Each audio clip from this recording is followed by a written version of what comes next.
Ini adalah rahasia tengah malam. Beranikah kau mendengarnya?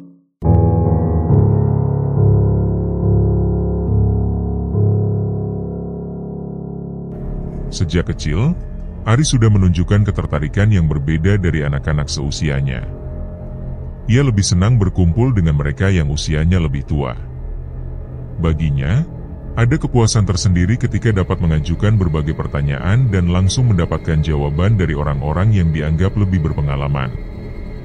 Hal itu tidak pernah ia rasakan saat bersama teman-teman sebayanya. Kebiasaan ini tidak luntur seiring pertambahan usia. Justru saat memasuki masa remaja dan duduk di bangku SMA, ketertarikan Ari terhadap pergaulan dengan orang dewasa semakin kuat. Ia merasa, hanya mereka yang mampu menjawab rasa ingin tahunya, terutama tentang sejarah yang saat itu menjadi topik favoritnya. Pada suatu waktu, datanglah sebuah keluarga baru dari Tulungagung yang menetap di lingkungan tempat tinggal Ari. Kepala keluarga tersebut dikenal sebagai Pak Har. Ia membeli rumah yang letaknya tidak jauh dari rumah Ari. Bersama istri dan seorang anaknya, Pak Har membuka usaha toko sembako.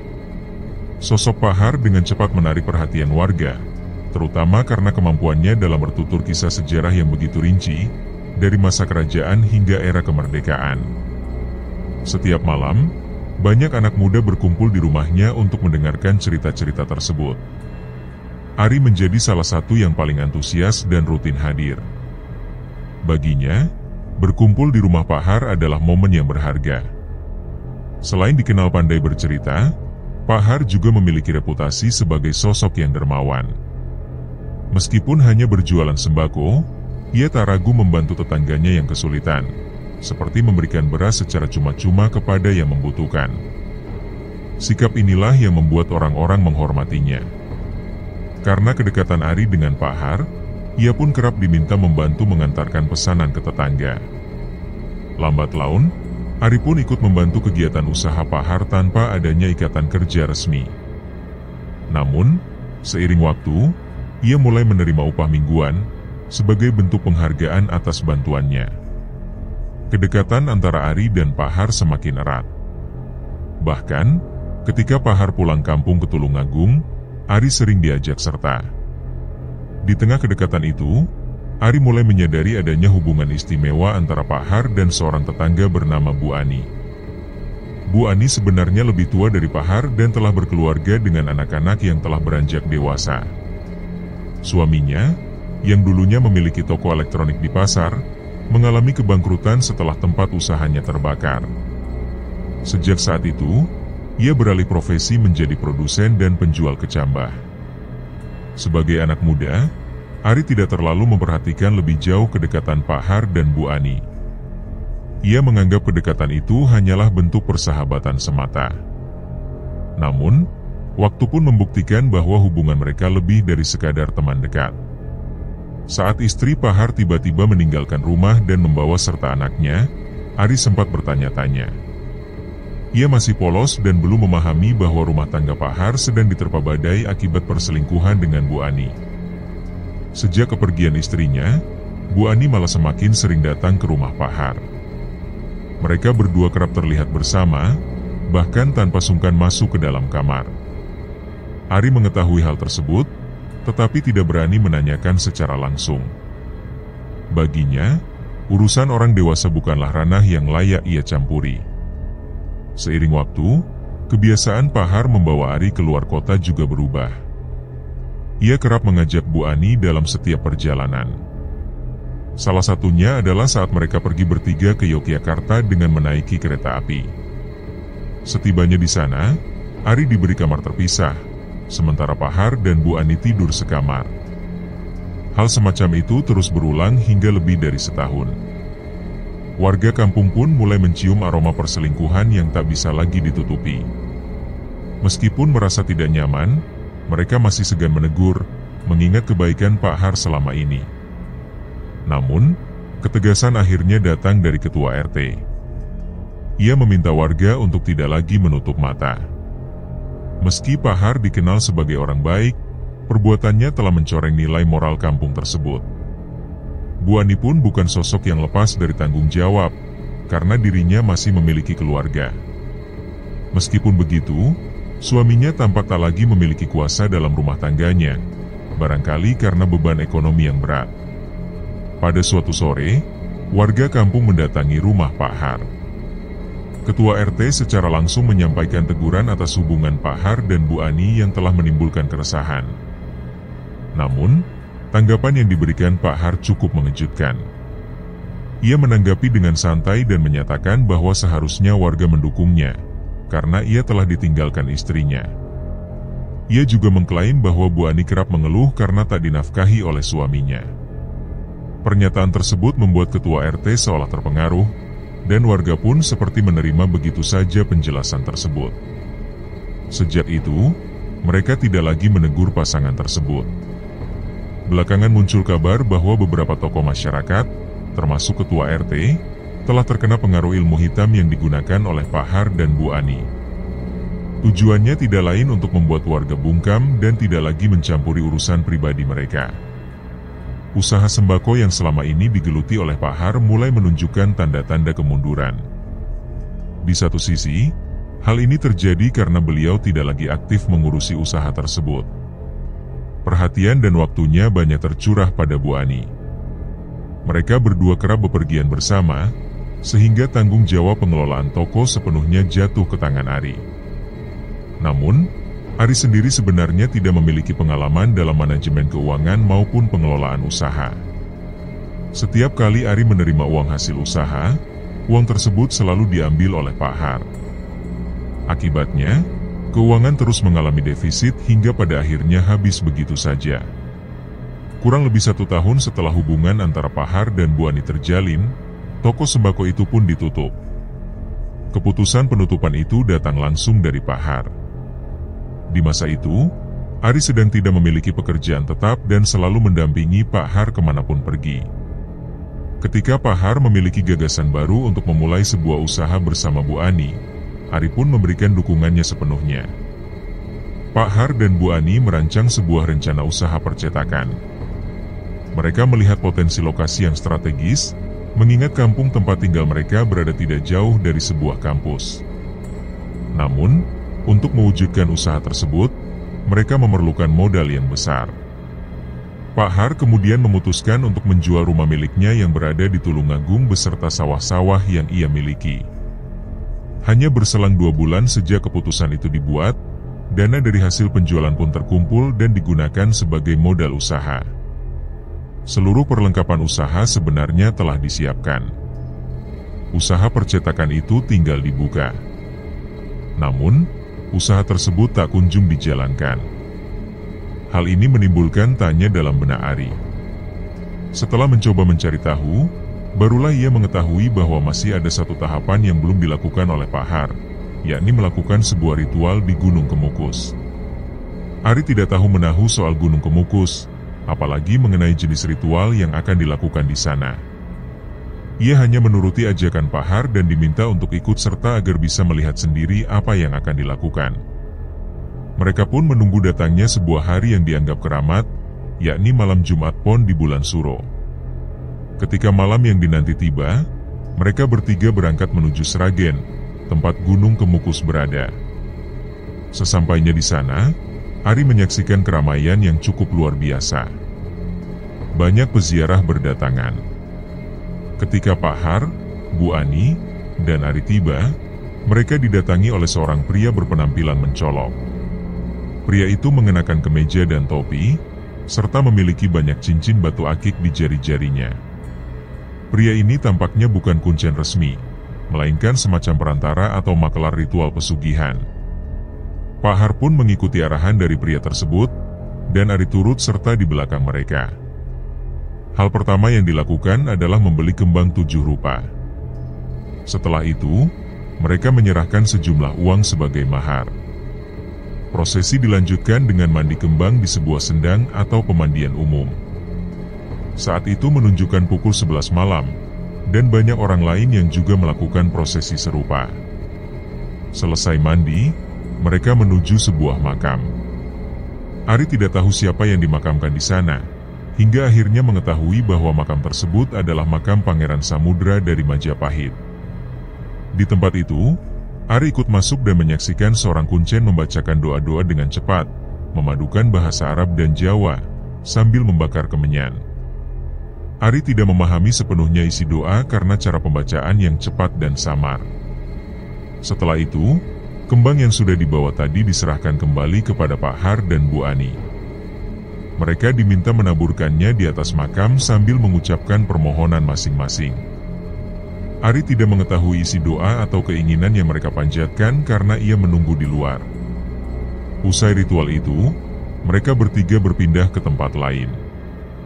Di lokasi baru tersebut, Ari tidak tahu lagi apa yang dilakukan oleh Pak Har dan Bu Ani. Sekitar 10 menit kemudian, Ari diajak menuju area lain yang terdiri dari bangunan menyerupai rumah warga, lengkap dengan warung-warung. Anehnya, banyak tempat di sana menyediakan kamar penginapan. Pak Har pun masuk ke salah satu tempat tersebut. Ari diberikan satu kamar khusus, sedangkan Pak Har dan Bu Ani masuk ke kamar lain untuk melakukan ritual lanjutan. Ari tidak tahu bahwa yang disebut sebagai ritual lanjutan itu sejatinya adalah hubungan seksual sebagai bagian dari rangkaian pesugihan. Menjelang subuh, Ari terbangun. Ia keluar kamar dan memesan teh hangat, lalu duduk menikmati teh itu hingga sekitar pukul 6:30 pagi. Setelah itu, barulah Pak Har dan Bu Ani keluar dari kamar mereka. Usai sarapan pagi, mereka bertiga kembali ke Surabaya.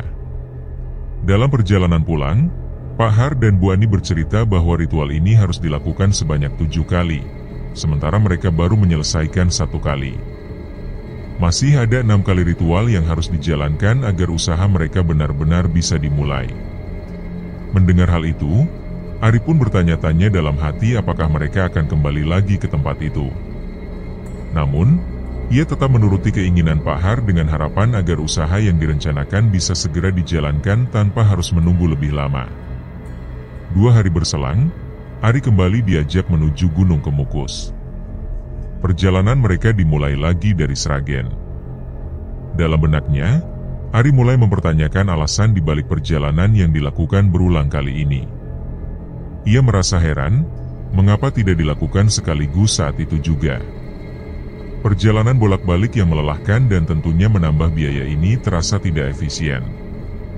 Namun, Pak Har menjelaskan bahwa itu merupakan bagian dari syarat yang harus dijalani. Jika satu saja syarat dilanggar atau tidak dilakukan dengan benar, maka seluruh ritual bisa berujung kegagalan.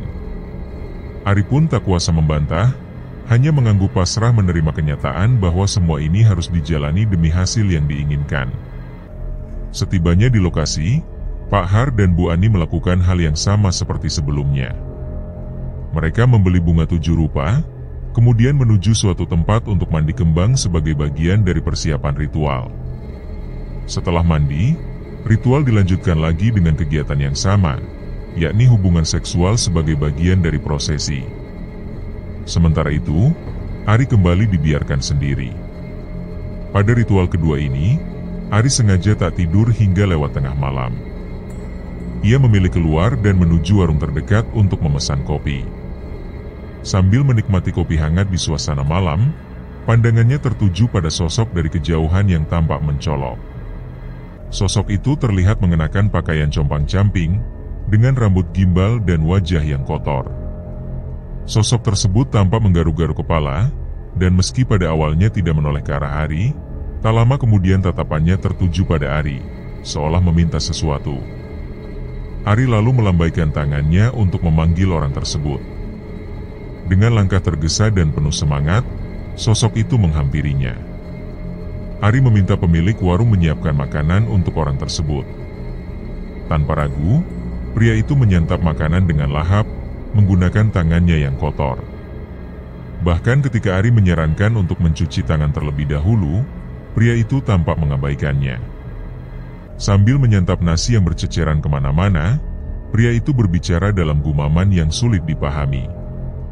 Namun satu hal yang membekas dalam ingatan Ari adalah ucapan si pria yang menyiratkan bahwa semua orang di tempat itu telah tersesat, dan tempat tersebut seperti neraka. Ari hanya terdiam. Ia menganggap bahwa yang dihadapinya adalah seseorang dengan gangguan jiwa, sehingga semua ucapannya pun tidak perlu dianggap serius. Setelah selesai makan, Ari sempat menawarkan uang, tetapi pria itu hanya meminta sebatang rokok. Rokok itu ia hisap dengan nikmat, lalu pergi begitu saja tanpa pamit. Keesokan harinya, Pahar mengabarkan bahwa mereka tidak perlu kembali ke Surabaya karena ritual bisa dilakukan secara berurutan. Ari pun diminta untuk menginap selama 5 hari ke depan. Selama itu pula, Pahar dan Bu Ani terus melanjutkan ritual mereka. Di sisi lain, Ari yang hanya sebagai pendamping, mulai mengalami berbagai kejadian ganjil. Suatu malam, saat tengah tertidur, Ari tiba-tiba terbangun dan mendapati dirinya berada di sebuah sawah yang kering dan tandus. Tubuhnya menggigil menahan dingin. Ia merasa bingung karena sebelumnya tertidur di warung, namun saat tersadar justru berada di tengah sawah. Ia mencoba berjalan kembali mencari warung itu, tetapi yang ia temukan justru pemandangan yang tidak lazim. Semua bangunan warung dan rumah di sekitarnya lenyap, tergantikan oleh hutan-hutan lebat dan pepohonan tinggi. Semakin dalam ia melangkah, Ari melihat pemandangan yang membuatnya terguncang. Di balik pepohonan, bahkan di tepi jalan, terlihat banyak pasangan lelaki dan perempuan melakukan hubungan layaknya suami istri. Tidak ada rasa malu pada wajah mereka, dan mereka tampak melakukannya secara terbuka. Beberapa terlihat di balik pohon, di bawah batu besar, dan beberapa bahkan di tempat yang mudah terlihat oleh siapapun yang melintas. Pemandangan itu sungguh membuat Ari terheran-heran. Ia bertanya-tanya siapa mereka dan dari mana asalnya hingga tega melakukan hal seperti itu tanpa rasa malu sedikit pun. Di tengah kebingungan itu, Ari melihat cahaya merah yang bersinar dari kejauhan. Ia pun mendekat, mengikuti sumber cahaya tersebut. Semakin dekat ia melangkah, cahaya itu semakin menyilaukan hingga akhirnya Ari terbangun dari tidurnya. Saat membuka mata, ia telah kembali berada di warung. Ternyata, semua yang baru saja dialami hanyalah mimpi. Kebetulan pemilik warung saat itu masih terjaga. Ia memperhatikan Ari yang tampak gelisah setelah terbangun, lalu menanyakan apakah Ari mengalami mimpi buruk. Ari pun menceritakan mimpinya bahwa di tempat tersebut tidak ada bangunan apapun, melainkan hanya hutan yang dipenuhi oleh orang-orang yang melakukan hubungan seksual secara terbuka. Mendengar itu, si pemilik warung menjelaskan bahwa dulunya memang tempat itu hanyalah hutan belantara. Sebelum dibangun kamar-kamar dan bilik untuk melakukan ritual, para pelaku pesugihan memang biasa melakukannya di tempat terbuka seperti itu, tanpa rasa malu. Hari berikutnya, Ari masih tinggal di sana, menunggu selesainya rangkaian ritual Pahar dan Bu Ani. Pada malam selanjutnya, Ari kembali mengalami kejadian aneh. Saat tertidur, ia bermimpi bertemu dengan ibunya. Sosok ibunya muncul dengan wajah sendu dan penuh nasihat. Ibunya merasa kecewa karena Ari tidak pulang dan justru terlibat dalam urusan orang lain. Dalam mimpi itu, sang ibu mengingatkan bahwa tindakan Ari hanya akan menambah dosa dan menjauhkan diri dari jalan yang benar. Pagi itu, sekitar pukul 8, Ari terbangun dari tidurnya dengan perasaan tak nyaman. Sebuah sensasi panas yang luar biasa terasa di telinganya, seolah-olah ada semburan api yang menyentuh kulitnya. Rasa panas itu begitu menyiksa hingga membuatnya tak sanggup menahan diri. Dengan tubuh lemas, Ari melangkah ke kamar Pahar, berharap mendapatkan bantuan. Ia mengeluhkan tentang telinganya yang terasa panas dan menceritakan bahwa ia baru saja bermimpi bertemu dengan almarhumah ibunya. Kejadian itu membuat Pahar memutuskan untuk pulang, dan Ari pun ikut bersamanya. Selama perjalanan pulang, panas di telinga Ari masih belum reda, seakan-akan api yang menyembur dari dalam tubuhnya belum padam. Setibanya di kampung, suasana sudah tampak berbeda. Banyak warga yang keluar rumah, menatap mereka dengan sorot mata iba. Ari bertanya-tanya tentang siapa yang meninggal. Jawaban yang didapatnya membuat tubuhnya lemas. Ternyata, ibunya telah meninggal dunia. Kesedihan mendalam langsung menyelimuti Ari. Ia menangis sejadi-jadinya. Dalam ingatannya, terngiang kembali mimpi tentang ibunya yang menegurnya agar lebih memperhatikan orang tuanya.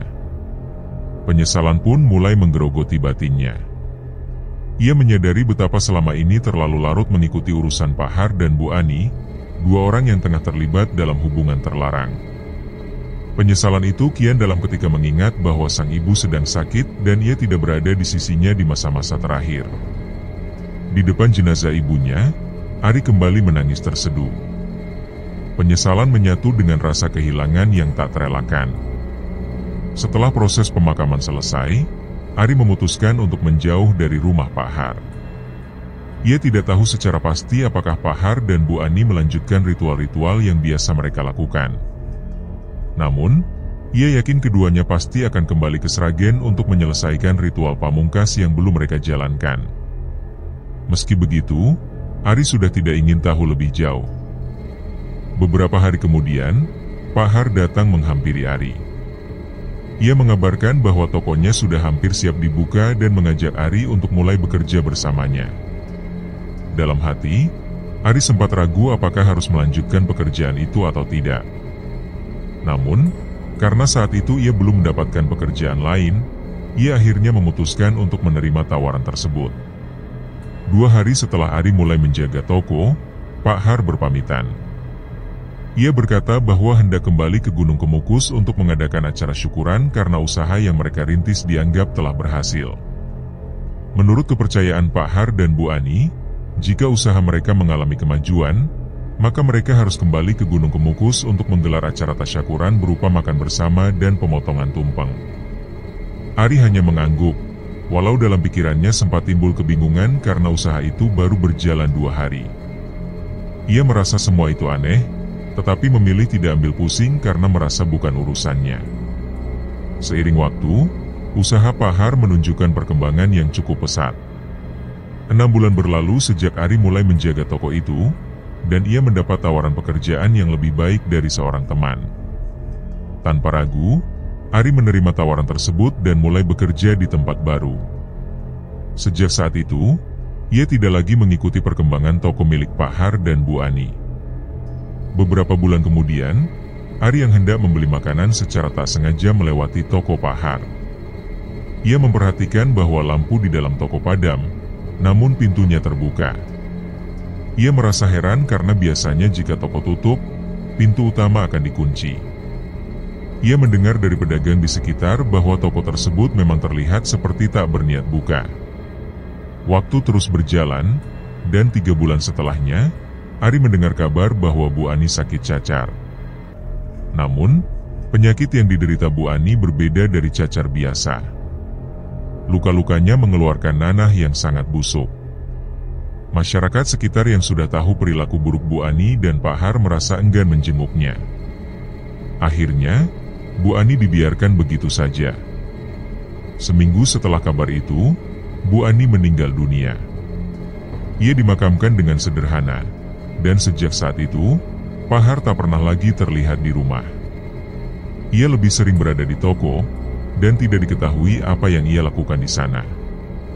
Tahun demi tahun berlalu. Rumah milik Bu Ani pun terbengkalai. Seorang saudara Pak Har dari Banyuwangi datang dan membersihkan rumah itu.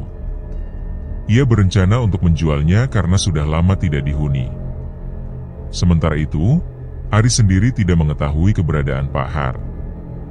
Hidupnya sudah disibukkan dengan berbagai aktivitas.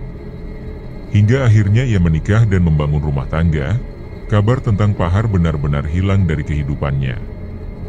Suatu hari, ketika Ari berjalan-jalan bersama istri dan anaknya, mereka tanpa sengaja melewati toko milik Pak Har. Toko itu tampak tak terurus, tertutup rapat, dan ada tulisan dijual terpampang jelas di depannya. Dalam hati, Ari bertanya-tanya kemana gerangan Pak Har pergi dan bagaimana keadaannya sekarang. 5 tahun berselang, seorang tetangga mendatangi Ari dan menyampaikan kabar mengejutkan.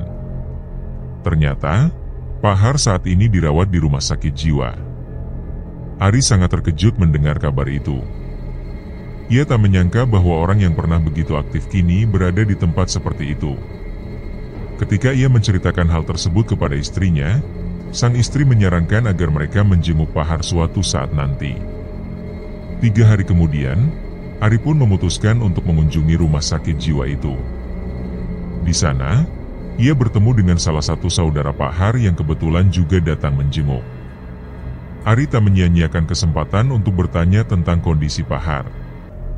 Dari cerita sang saudara, diketahui bahwa Pak Har mengalami gangguan jiwa yang cukup parah pada awalnya.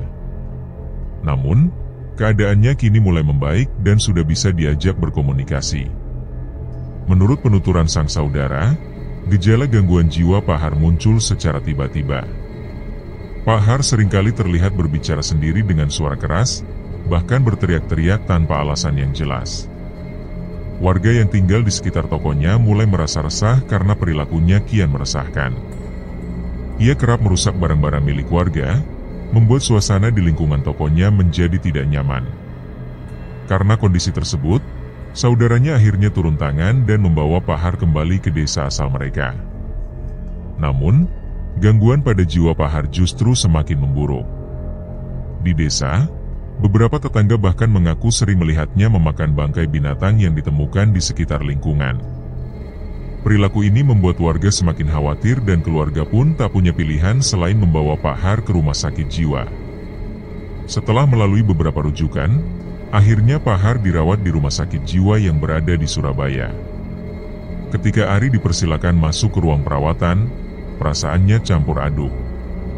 Ini adalah kali pertama ia bertemu dengan Pak Har setelah bertahun-tahun. Wajah Pak Har terlihat sangat berbeda. Tanda-tanda penuaan begitu kentara, dengan keriput di wajah yang semakin dalam. Namun, yang paling mengejutkan adalah ketika Pak Har menatap tajam ke arah Ari dan menunjukkan ekspresi penuh pengenalan. Tidak seperti biasanya yang sering melantur, kali ini Pak Har berbicara dengan lancar dan penuh semangat. Pak Har langsung memeluk Ari dan mulai mengajak mengobrol seolah mereka baru saja bertemu kemarin. Bahkan para suster yang menyaksikan kejadian itu pun heran karena biasanya Pak Har hanya bisa marah-marah dan tidak bisa diajak bicara. Namun bersama Ari, ia begitu tenang dan penuh antusias. Ia mengenang masa-masa ketika mereka pergi bersama ke Yogyakarta, mengingat momen-momen saat hendak membeli wayang. Anehnya, dalam setiap ceritanya, Pak Har tidak pernah menyebut nama Bu Ani, seolah sosok perempuan itu tidak pernah menjadi bagian dari hidupnya. Padahal Ari tahu persis bahwa saat mereka melakukan perjalanan itu, Bu Ani ikut bersama mereka.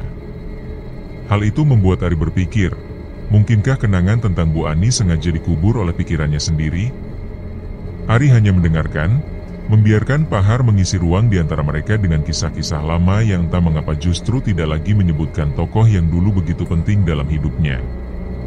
Di akhir percakapan itu, Pak Har sempat memperhatikan istri dan anak Ari, lalu memberikan nasihat yang membuat Ari tercekat. Ia menasihati agar Ari menjaga baik-baik keluarganya, agar tidak menyakiti istrinya, agar tidak tergoda untuk berselingkuh, dan agar mendidik anaknya dengan benar. Setelah itu, Pak Har pamit untuk tidur. Ia masuk ke dalam kamarnya tanpa menoleh lagi. Itulah kali terakhir Ari bertemu dengan Pak Har. Sejak hari itu, kondisi Pak Har dikabarkan semakin memburuk. Ia mulai kehilangan ingatannya terhadap orang-orang terdekat, termasuk saudaranya sendiri. Setahun kemudian, kabar duka datang. Pak Har telah meninggal dunia, meninggalkan banyak misteri dan kenangan yang tak pernah dijelaskan.